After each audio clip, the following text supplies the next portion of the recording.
Hey guys, welcome to my YouTube channel S on economics पर। I hope कि आपको मेरे वीडियोस पसंद आ रहे होंगे और आप इन्हें ज़्यादा से ज़्यादा लाइक एंड शेयर कर रहे होंगे।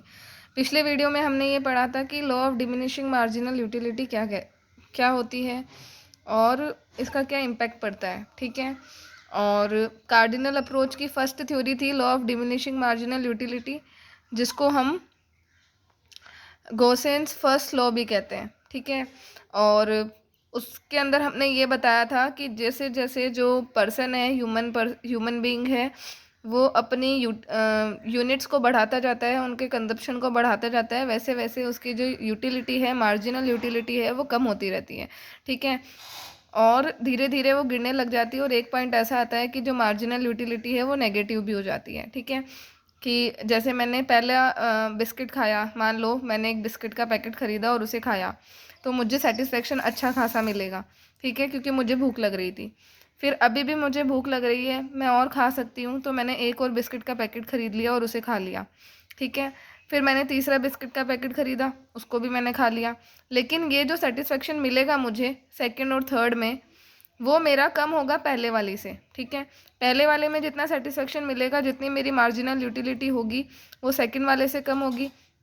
और सेकंड वाले में मुझे जो यूटिलिटी मिलेगी वो मेरी थर्ड वाले से, मतलब सेकंड वाली फर्स्ट वाली से कम होगी, और जो थर्ड वाली है मार्जिनल यूटिलिटी थर्ड यूनिट की, वो मेरी सेकंड यूनिट से कम होगी। मतलब जो मेरी मार्जिनल यूटिलिटी है वो गिरती जाएगी।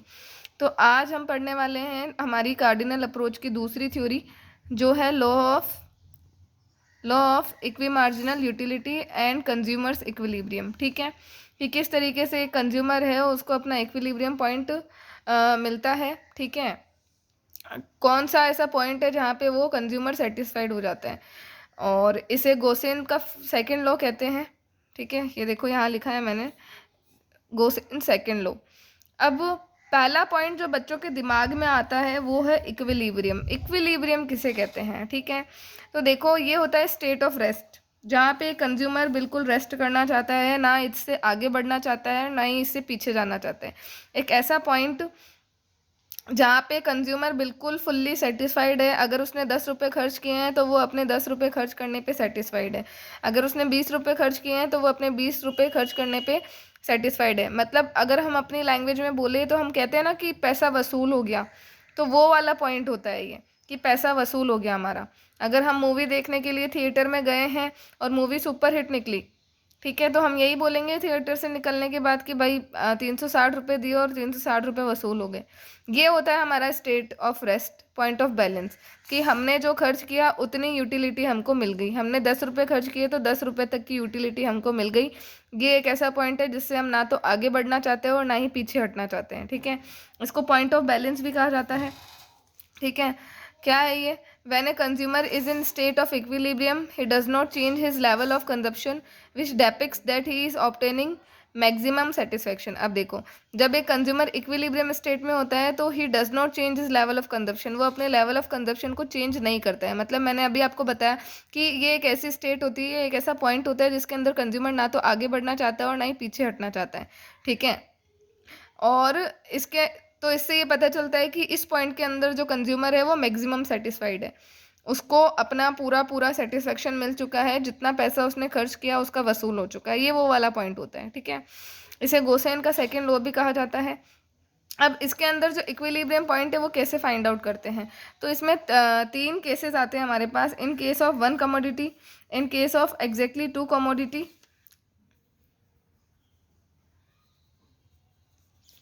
और इन केस ऑफ 2 और मोर कमोडिटी।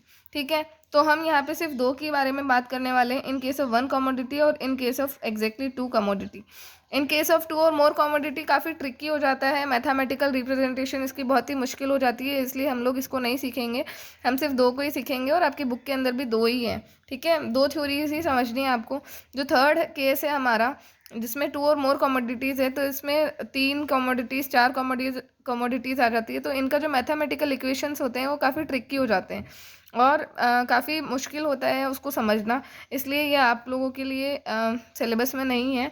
आपको सिर्फ 2 ही केसेस समझने हैं, एक इन केस ऑफ 1 कमोडिटी और एक इन केस ऑफ एग्जैक्टली 2 कमोडिटी।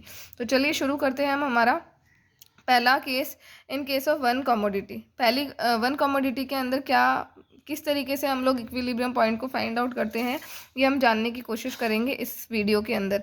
अगर वीडियो अच्छा लग रहा है आपको, मेरा टीचिंग मेथड पसंद आ रहा है आपको, तो लाइक और शेयर करना ना भूलें और ज़्यादा से ज़्यादा लोगों को मेरे चैनल से जोड़ें, ठीक है। और अगर कोई चैनल पर नया है तो सब्सक्राइब भी कर लीजिए चैनल और बेल आइकन पर क्लिक कर लीजिए ताकि आपको मेरे आने वाले हर वीडियो की नोटिफिकेशन मिलती रहे, ठीक है। तो चलिए अभी हम पढ़ते हैं हमारा पहला केस, जिसके अंदर हम बात करने वाले हैं इन केस ऑफ वन कमोडिटी। अगर हम एक कमोडिटी खरीदे, सिर्फ मान लो मैंने एक बिस्किट खरीदा है, मतलब कमोडिटी का मतलब या तो मैंने एक ही तरीके की चीज़ खरीदी है, बिस्किट ही खरीदा है सिर्फ, या मैंने सोप खरीदी है, या मैंने वाटर बॉटल खरीदी है, मतलब एक ही कमोडिटी खरीद रही हूँ, चाहे कोई सी भी खरीदो, ठीक है। तो इन केस ऑफ वन कमोडिटी में जो कंज्यूमर का इक्विलिब्रियम पॉइंट है वो कहाँ पे मिलेगा, तो देखो, a consumer is in equilibrium at the quantity at which mu of good x, marginal utility of good x is equal to its price. मतलब जो मार्जिनल यूटिलिटी होगी x गुड की, कोई भी मान लो कोई भी गुड्स है, उसकी जब उसकी मार्जिनल यूटिलिटी उसी गुड्स की प्राइस के इक्वल हो जाएगी तो कंज्यूमर इक्विलिब्रियम पॉइंट पे आ जाएगा। मतलब मान लो 5 रुपये का पार्ले जी बिस्किट है, तो मैंने उसको पहली बार ख़रीदा तो मेरे को यूटिलिटी बहुत ज़्यादा मिली क्योंकि मेरे को बहुत तेज़ भूख लग रही थी, ठीक है। उसके बाद मैंने दूसरा पैकेट ख़रीदा तो मुझे थोड़ी कम यूटिलिटी मिली, फिर मैंने तीसरा पैकेट ख़रीदा तो मुझे और कम यूटिलिटी मिली। मतलब एक ऐसा पॉइंट आएगा जब उसकी मार्जिनल यूटिलिटी उसकी प्राइस के बराबर हो जाएगी। 5 रुपये का पार्ले जी बिस्किट है और 5 रुपये के बराबर ही उसकी मार्जिनल यूटिलिटी आ जाएगी, तो वो एक ऐसा पॉइंट होगा जहाँ पे कंज्यूमर मैक्सिमम सेटिस्फाइड होगा। मतलब वो एक ऐसा पॉइंट होगा जहाँ पे कंज्यूमर ना तो आगे बढ़ना चाहेगा और ना ही पीछे हटना चाहेगा, ठीक है। तो इसका क्या है कंडीशन, MUX मतलब marginal utility of x is equal to PX, मतलब price of x, price of commodity x। ये कंडीशन है इसकी, ये फुलफिल जहाँ पे होगी, जिस पॉइंट पे ये फुलफिल होगी वो पॉइंट कहलाएगा हमारा मार्जिनल कंज्यूमर इक्विलिब्रियम, ठीक है। तो देखिए इसकी अजम्पशन मैंने आपको पहले भी बताया था कि किसी भी थ्योरी को पढ़ने के लिए कुछ अजम्पशंस दी होती है, उसको फॉलो करना होता है हमें, ठीक है। तो इसकी भी अजम्पशंस है। पहला है रैशनल कंज्यूमर। जो कंज्यूमर है वो रैशनल है, इसका मीनिंग मैंने आपको पिछले वीडियोस में बता दिया है। अगर जिन्होंने भी मेरे पिछले वीडियोस नहीं देखे हैं तो मैंने डिस्क्रिप्शन बॉक्स में लिंक दे रखा है, आप उन्हें जाकर चेक कर सकते हैं। तो रैशनल कंज्यूमर क्या होता है, वो कंज्यूमर जिसे अपने गुड्स की प्राइस पता है, उससे रिलेटेड गुड्स की मार्केट में क्या प्राइस चल रही है वो भी पता है, उसको अपने टेस्ट और प्रेफरेंसेस का भी पता है, ठीक है।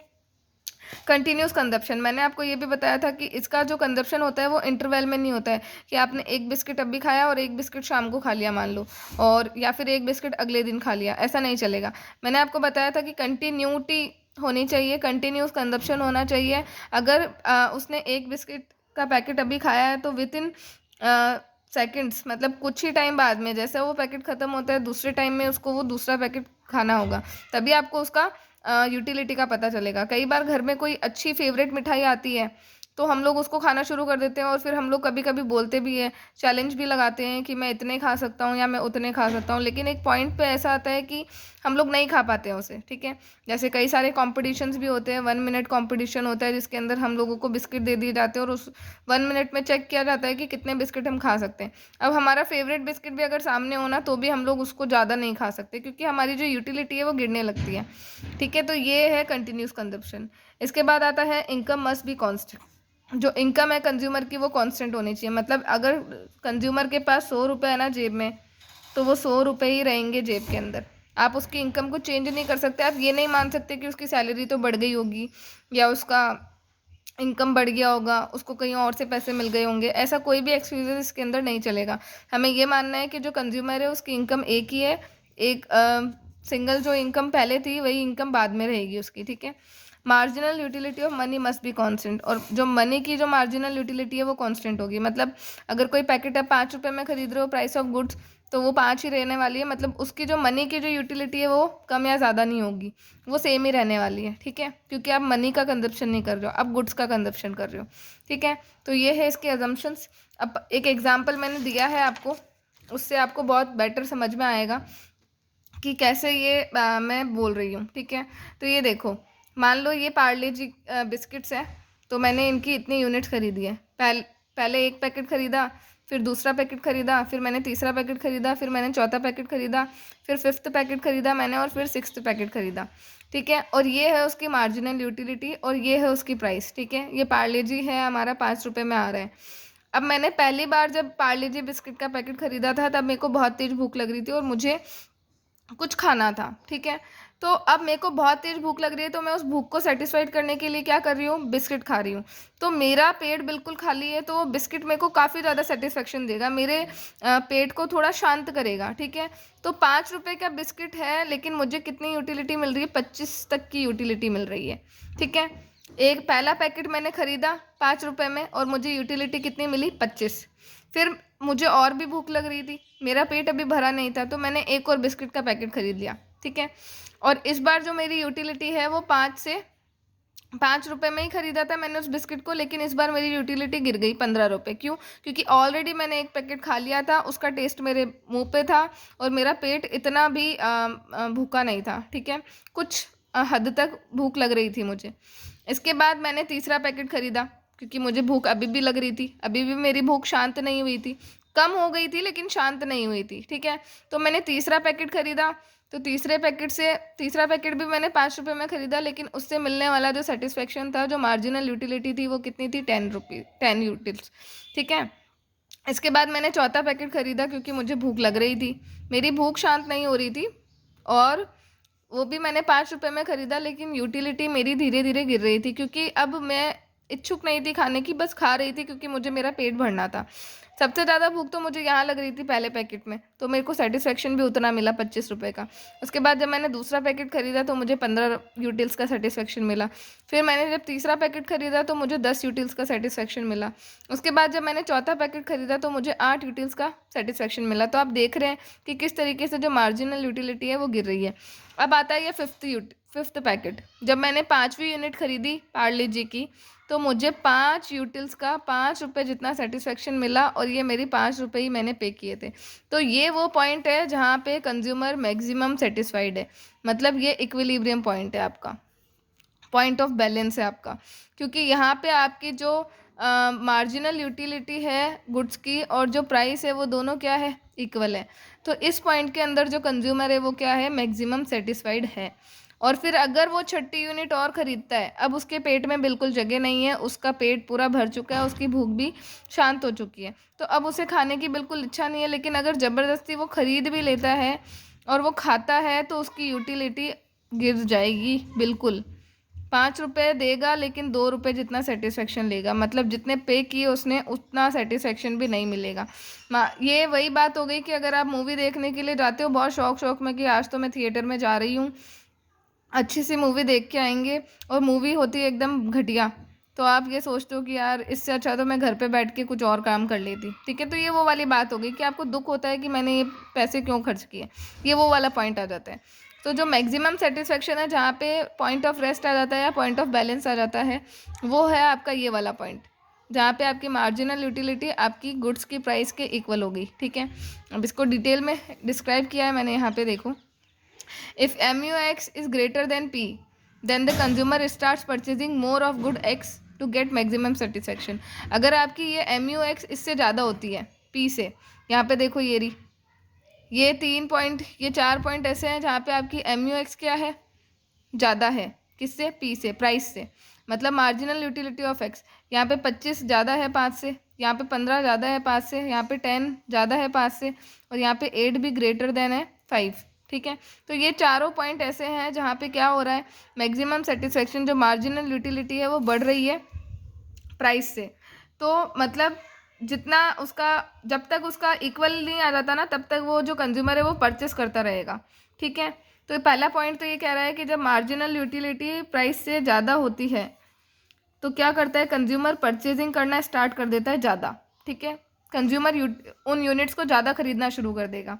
और दूसरा पॉइंट है आपका, if MUX is less than PX, मतलब marginal utility of X is less than PX, price of X, then the consumer start purchasing less of goods X।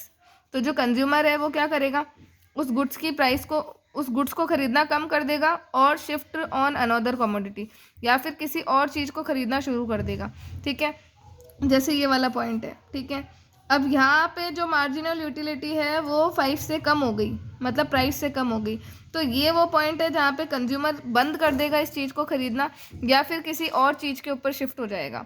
ठीक है, जैसे बिस्किट खा खा के मैं बोर हो गई, अब मुझे कुछ स्पाइसी खाना है, तो मैं क्या खरीदूंगी, या तो नमकीन खरीद लूँगी या कुछ और खरीद लूँगी, लेकिन बिस्किट नहीं खरीदूंगी। मतलब मैं शिफ्ट हो जाऊँगी किसी और चीज़ के ऊपर, क्योंकि अब मेरा जो मार्जिनल यूटिलिटी जो सेटिस्फेक्शन है वो गिर रहा है। और थर्ड पॉइंट है आपका where MU is equal to PX the consumer is fully satisfied. अब ये वो पॉइंट है जो इक्विलिब्रियम पॉइंट है, जहाँ पे आपकी मार्जिनल यूटिलिटी किसके इक्वल है, प्राइस के। और जब मार्जिनल यूटिलिटी प्राइस के इक्वल होती है तो कंज्यूमर क्या होता है, फुल्ली सेटिस्फाइड होता है। This is called equilibrium point और पॉइंट ऑफ बैलेंस, और इसी को इक्विलिब्रियम पॉइंट कहते हैं या फिर हम पॉइंट ऑफ बैलेंस कहते हैं। ठीक है, तो जो कंज्यूमर का इक्विलिब्रियम पॉइंट है वो कहाँ आएगा, इस 5 यूनिट पर। जब वो 5वीं यूनिट खरीदता है तो उसकी मार्जिनल यूटिलिटी 5 रुपये के बराबर होती है, और जो उसकी गुड्स की प्राइस है वो भी 5 रुपये होती है। मतलब 5 रुपये दिए और 5 रुपये जितना सेटिस्फेक्शन मिल गया, मतलब पैसा वसूल हो गया। ठीक है, तो ये होता है कंज्यूमर का equilibrium point in case of one commodity. आज हम वन कमोडिटी के बारे में ही पढ़ेंगे, अगला वीडियो लेके आएंगे हम इन केस ऑफ 2 कमोडिटी। इनको धीरे धीरे पढ़ेंगे तभी समझ में आएगा। अगर मैं कंटिन्यूसली एक ही वीडियो में अगर आपको सब कुछ समझा दूंगी तो आपको समझ में नहीं आएगा, क्योंकि ये थोड़ा सा ट्रिकी पड़ता है बच्चों के लिए। ठीक है, तो आई होप कि आपको वीडियो समझ में आया होगा, मेरा टीचिंग मेथड अच्छा लग रहा होगा आपको। तो अच्छा लग रहा है तो प्लीज़ लाइक और शेयर करना ना भूलें, और आपके जो भी सजेशंस है आप कमेंट बॉक्स में लिख सकते हैं। I will surely implement that suggestions. And अगर आपको कोई प्रॉब्लम है या कोई इशू है तो आप डिस्क्रिप्शन बॉक्स में मैंने मेरे टेलीग्राम चैनल का लिंक भी दे रखा है, आप वहाँ पे मुझसे कांटेक्ट कर सकते हैं। ठीक है, इसके अलावा आपको और भी कोई सब्जेक्ट पढ़ना है तो आप कमेंट बॉक्स में लिख सकते हैं, मैं उसके ऊपर वीडियोस ज़रूर बनाने की कोशिश करूँगी। ठीक है, और भी कोई सजेशन हो तो प्लीज़ ज़रूर दीजिएगा। तो आज के लिए बस इतना ही, एक एक करके पढ़ेंगे तो बेटर समझ में आएगा। अगर हमने सारे टॉपिक्स एक ही साथ कवर कर लिए तो आई थिंक थोड़ा प्रॉब्लम क्रिएट हो सकता है आप लोगों के लिए। तो हम लोग आराम से पढ़ेंगे, धीरे धीरे, कोई जल्दबाजी नहीं है। ठीक है, तो चलिए अलविदा लेते हैं आज के लिए। घर पर रहिए, सुरक्षित रहिए और अपने फैमिली के साथ में एंजॉय कीजिए।